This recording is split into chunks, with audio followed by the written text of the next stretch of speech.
Empecemos la autopsia. Repasemos la gran broma maestra que fue tu vida. No elegiste esto, por supuesto.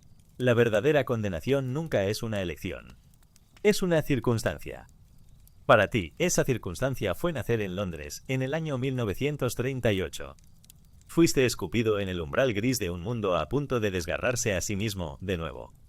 Tu padre era un funcionario de poca monta, un hombre cuyo ser entero era una oda al color beige, un pisapapeles humano cuyo único legado fue un vago aroma a terrancio y una silenciosa decepción. Tu madre, una mujer que veía su propia y vibrante juventud desvanecerse en el húmedo aire de Londres, vertió toda su energía frustrada en mantener unas cortinas de encaje inmaculadas, una barrera inútil contra un mundo que pretendía arder. Y ardió. Se los llevó a ellos, vaporizando sus vidas silenciosas y anodinas y dejándote a ti, un niño pequeño e informe, como un huérfano del Estado. Eras una pizarra en blanco perfecta, y en las ruinas del viejo mundo, un nuevo tipo de arquitecto buscaba exactamente esa clase de cimientos sobre los que construir. Tu destino fue sellado por la unión profana del sistema de clases británico y el terror naciente de la era atómica. Eras brillante, pero no del tipo correcto de brillante. No venías con pedigrí, solo con una mente aguda. Eras un chico de escuela pública, un trozo de arcilla prometedor, pero barato para ser moldeado. La verdadera maldición, la heredada, era tu desechabilidad. Lo recuerdas, ¿verdad? 7 años, en un orfanato cavernoso y frío que olía a col hervida y jabón carbólico. Un hombre del ministerio viene a verte. Tiene una sonrisa fina y ojos que no parpadean lo suficiente. No pregunta si estás triste o asustado. Coloca una serie de imágenes frente a ti y te pide que detectes que está mal, que está fuera de lugar. Un hombre con un abrigo de invierno en una escena de verano. Un coche cuyo reflejo apunta en la dirección equivocada. Los resuelves todos, sin esfuerzo. Tu joven mente, ya entrenada para buscar el defecto en las cosas, actúa como un animal de circo. El hombre no te elogia. Simplemente recoge las imágenes y esa sonrisa fina y reptiliana regresa por un momento. Chico listo, dice. No fue un cumplido, fue una tasación. Ese fue tu alistamiento, justo ahí. El momento en que tu infancia fue oficialmente requisada por piezas. El verdadero final de tu juventud comenzó a los 18. Te arrancaron de tu monótona, pero predecible carrera universitaria de lenguas orientales y te llevaron a un lugar que solo existía en susurros. Una extensa y húmeda finca rural envuelta en una niebla perpetua y secretismo de estado. Lo llamaban un centro de entrenamiento. Era un sitio de deconstrucción. Orquestaron un reclutamiento por parte de un supuesto agente soviético, animándote a traicionar a tus manejadores iniciales para demostrar tu temple ideológico.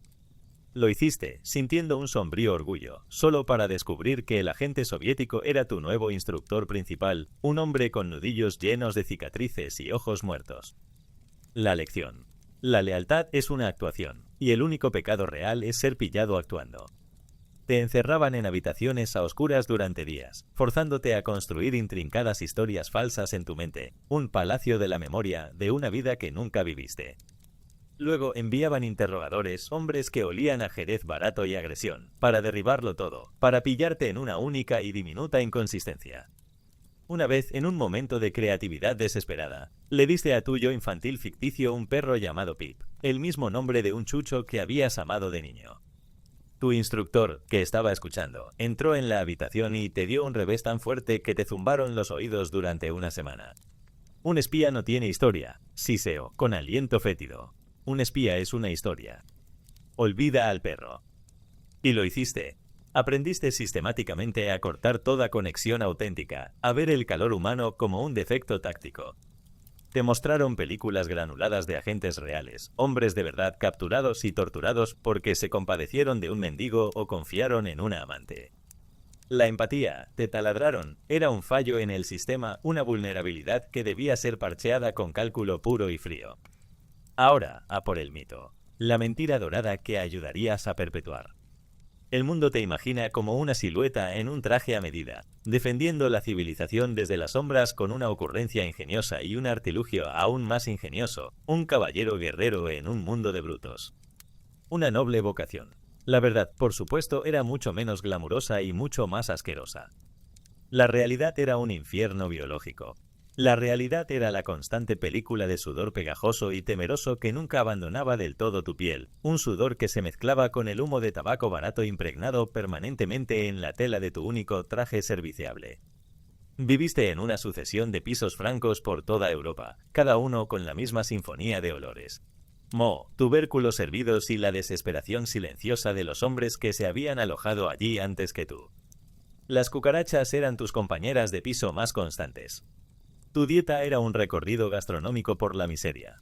Una grasienta bratwurst en un lluvioso callejón de Berlín, un borst tibio servido por una babushka con el ceño fruncido en Moscú, pan duro masticado mecánicamente en una buhardilla parisina mientras vigilabas la ventana de un objetivo. Tu sistema digestivo se convirtió en un campo de batalla constante y gorgoteante de acidez y ansiedad. ¿Y tu salud? La paranoia no era una parte emocionante del trabajo.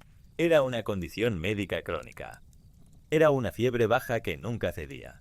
Era el estrés constante y corrosivo que convirtió el revestimiento de tu estómago en algo parecido a un encaje tratado con ácido. La única medicina disponible venía en una botella, un whisky subvencionado por el gobierno que te quemaba la garganta, ofreciendo unas pocas horas de tregua borrosa antes de que el pavor regresara con el alba. Esto no era una gran aventura. Era un lento y metódico proceso de decadencia corporal. Pero seamos justos, en medio de toda esta miseria, te volviste excepcionalmente bueno en tu sucio trabajo.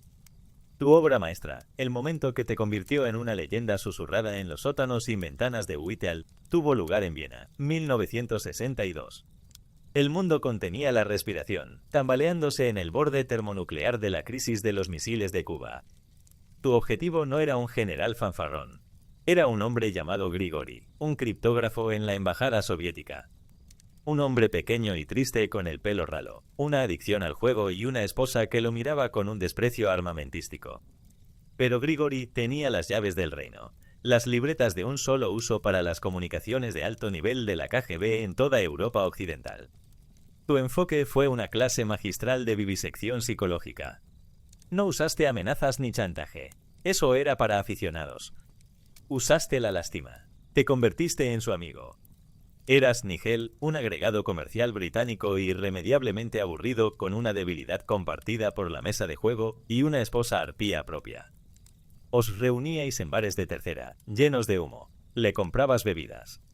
Le dejabas ganar lo justo para que se sintiera listo.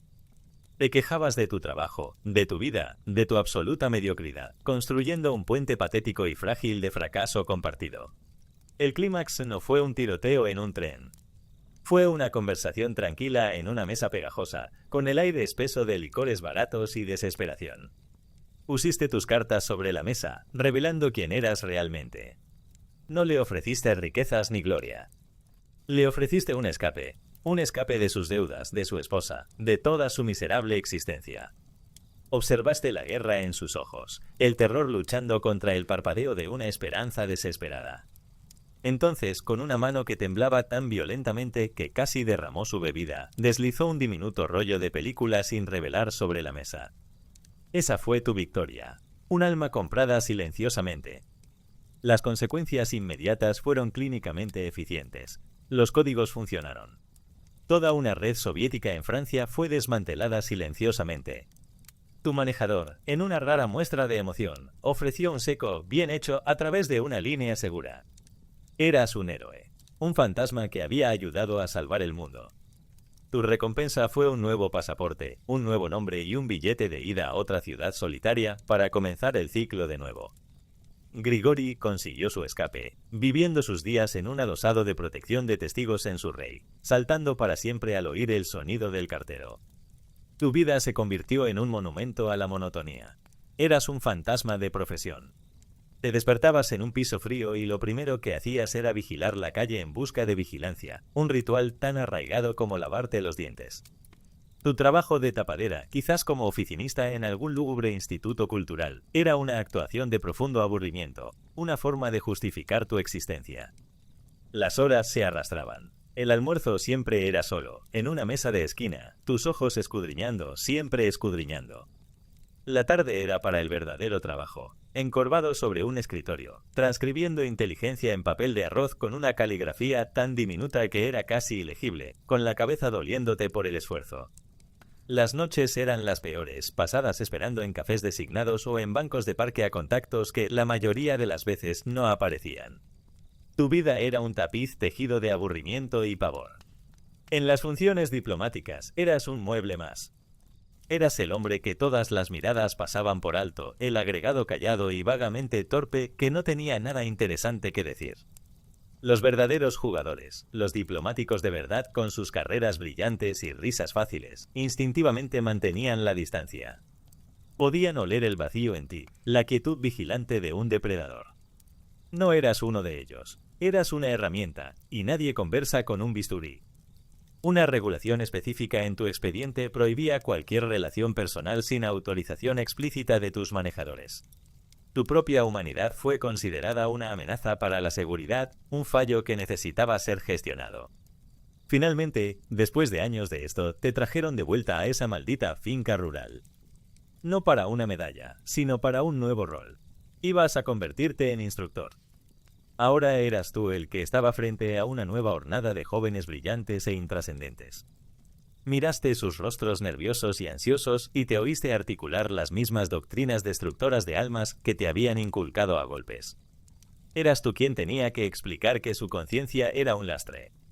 Eras tú quien tenía que enseñarles a olvidar a sus perros, sus amores, sus propios yos.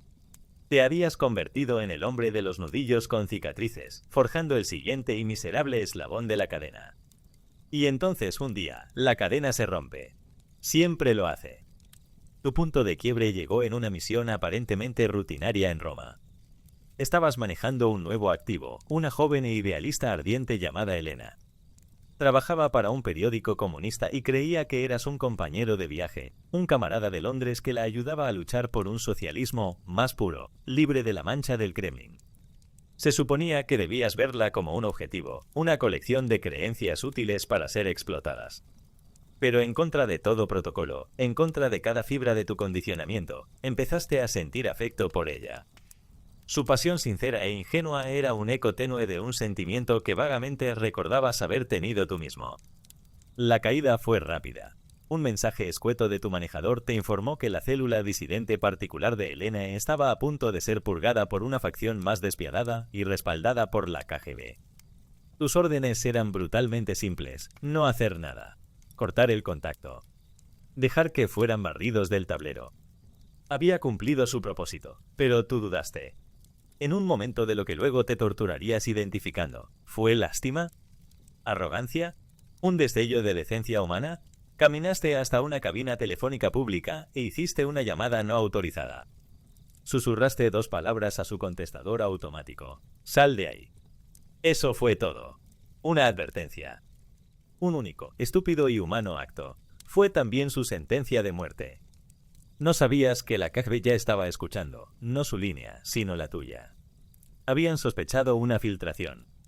Tu mensaje de 2 palabras fue la confirmación que necesitaban. No solo purgaron su célula, hicieron de ellos un ejemplo sangriento y público. El cuerpo de Elena fue sacado del Tíber una semana después, hinchado y destrozado. Y supiste con la certeza fría e irrefutable de una ley de la física, que tu fugaz momento de humanidad había sido la causa directa y próxima de su muerte. El verdadero horror siempre comienza por dentro. La aparición comenzó esa misma noche. Ya no veías agentes enemigos en las calles de Roma resbaladizas por la lluvia. La veías a ella. Veías los ojos confiados de Elena en el reflejo de un escaparate, en el rostro de un extraño que pasaba, arremolinados en el ámbar del fondo de tu vaso. La paranoia profesional que te había mantenido con vida durante tanto tiempo hizo metástasis en algo podrido y salvaje. Ya no era una herramienta de supervivencia, sino un mecanismo de autotortura. Cada sombra no albergaba una amenaza, sino una acusación. Cada teléfono que sonaba no era un manejador, sino un juicio. Empezaste a beber no por el ardor familiar del whisky sancionado por el Estado, sino por la oscuridad aniquiladora de la grapa barata que te quemaba la garganta. Bebías para silenciar el recuerdo de su voz, pero el alcohol solo lo amplificaba hasta convertirlo en un coro de gritos en tu cráneo. Comenzabas tus días con un temblor en las manos y el sabor de la bilis en la boca. Tus informes a Londres, antes modelos de claridad y precisión, se convirtieron en peroratas divagantes y apenas legibles. Tu técnica de espionaje se volvió descuidada. Eras un lastre. Te retiraron, no para una reprimenda, sino para una evaluación. Te sentaste en una habitación estéril en Londres mientras hombres que una vez fueron tus colegas te miraban con fría piedad. No veían a un hombre ahogándose en culpa. Veían un instrumento roto, un activo comprometido que ya no era apto para su propósito. La botella, antes un mecanismo de afrontamiento, era ahora tu única verdadera compañera, y te estaba destruyendo metódica y eficientemente.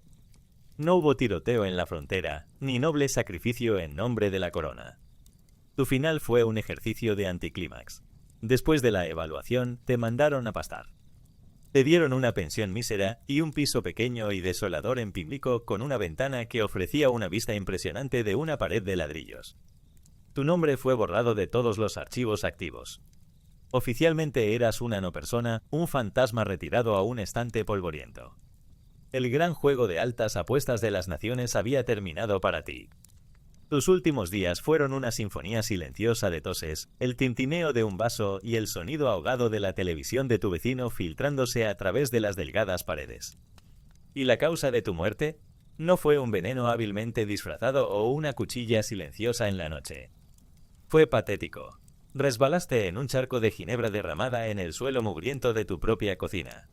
Tu cabeza chocó con la esquina afilada de la barata encimera de fórmica.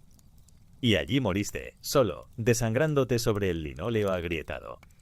Un final sórdido, vergonzoso y completamente trivial para un hombre que una vez dirigió las corrientes de la historia desde las sombras.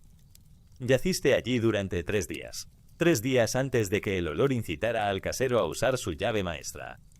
Las autoridades que llegaron vieron exactamente lo que había. Un viejo alcohólico solitario que tuvo una caída torpe. No había ningún archivo que pudieran encontrar, ni parientes a quienes notificar. Eras un fulano de tal, el nombre final y anónimo para un hombre que había vivido bajo 1000 falsos. Tu muerte fue tan silenciosa e inadvertida como lo había sido la mayor parte de tu vida. Directamente después de tu fallecimiento sin lamentos, se te concedió lo único que nunca pudiste alcanzar en vida, el olvido perfecto. Un entierro municipal en una fosa común, un trozo de tierra sin nombre.